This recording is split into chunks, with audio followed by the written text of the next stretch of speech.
Today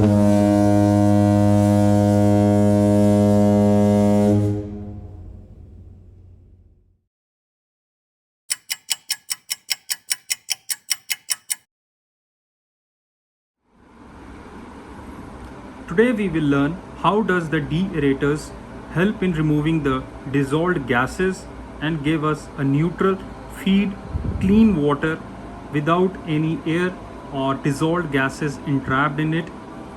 What is their construction and how do they actually work? So let's begin with the diagram. What you can see on your screen is a typical example of a de-aerator. So this is the overall construction of the de-aerator. From this end is the feed inlet water side.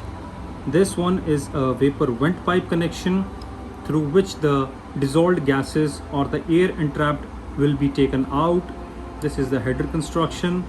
These are the small spray nozzles which will eventually increase the surface area by proportioning the water droplets into small sizes, which you can see as a part of small dots in this. This part is the steam inlet connection. There is one steam jacket across the body. You can see here, this is the steam jacket side. This is the main body. This part is the handhold door. These are small sporting brackets. Cascading tray is there for safety. Now the feed water will enter from the inlet pipe into the de-aerator head so that its surface area can be increased to the maximum possible limit. So you see the inlet water has to enter from this end and further it will go to the spray nozzles. Now the reason why these spray nozzles are given is because it can be divided into spray of minute droplets when it is being forced through these spray nozzles. Now these spray nozzles will help in giving the more surface area by breaking the water droplets into minute particles so that the surface area is also increased and therefore the efficiency. Now once the droplets have come into this section of the de-aerator, what will happen is they will meet the heating steam which is passing through the jacket. This is the steam inlet section as we discussed earlier also.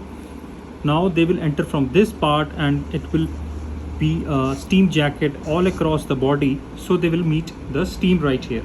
Now what will happen is they will be brought rapidly to the saturation temperature. At this stage they will be brought to the saturation temperature, because of which maximum, or we can say most of the dissolved gases, they will be released with some vapor rise.